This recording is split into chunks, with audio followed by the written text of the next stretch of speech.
Hello everyone, this is your Kriti ma'am. आज हम inorganic chemistry का बेसिक यानी कि पीरियोडिक क्लासिफिकेशन का एक ऐसा कॉन्सेप्ट उठाने वाले हैं जिसमें से नीट में हर साल एक क्वेश्चन आता ही आता है। क्या है वो concept? Exception in ionization enthalpy.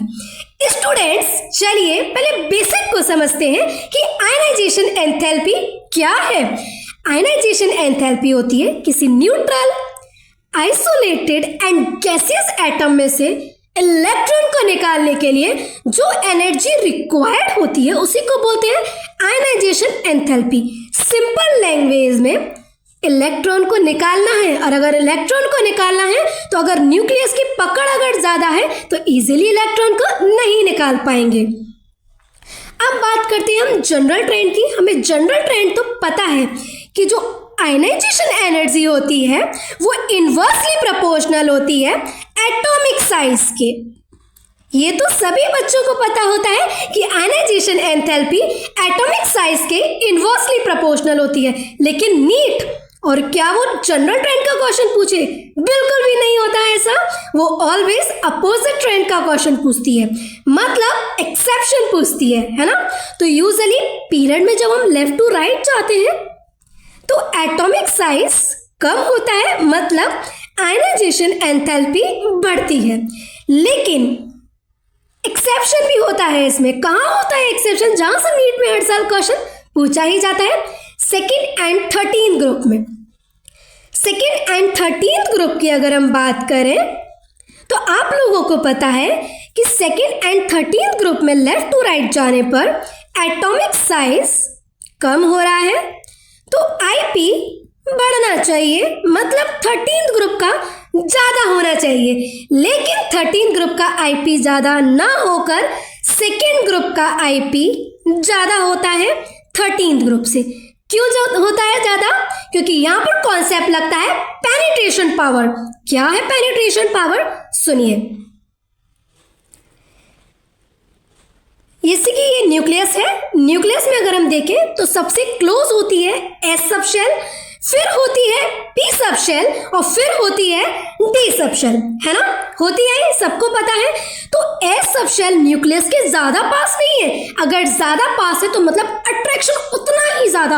अगर अट्रैक्शन उतना ज्यादा तो क्या न्यूक्लियस इलेक्ट्रॉन को निकालने देगा? नहीं निकालने देगा, मतलब उतनी ही ज्यादा इसमें एनर्जी की रिक्वायरमेंट होगी। एक्सेप्शन को चलो एग्जाम्पल से समझते हैं। बेरिलियम, जिसका इलेक्ट्रॉनिक कॉन्फ़िगरेशन होता है 1s2 2s2। बोरॉन, जिसका जनरल कॉन्फ़िगरेशन होता है 1s2 2s2 2p1। बेरिलियम में इलेक्ट्रॉन निकल रहा है S से और बोरॉन में इलेक्ट्रॉन निकलता है P से।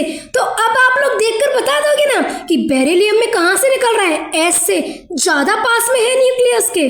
अगर न्यूक्लियस के ज़्यादा पास में तो इजीली तो नहीं निकालने देगा। अगर इजीली नहीं निकालने दे रहा मतलब इसका आईपी बढ़ जाएगा। इसलिए सेकेंड एंड 13 ग्रुप में से आईपी ज़्यादा होना चाहिए था 13 ग्रुप का, लेकिन ज़्यादा होता है सेकेंड ग्रुप का। ये पहला एक्सेप्शन है। दूसरा एक्सेप्शन होता है 15th एंड 16th ग्रुप में।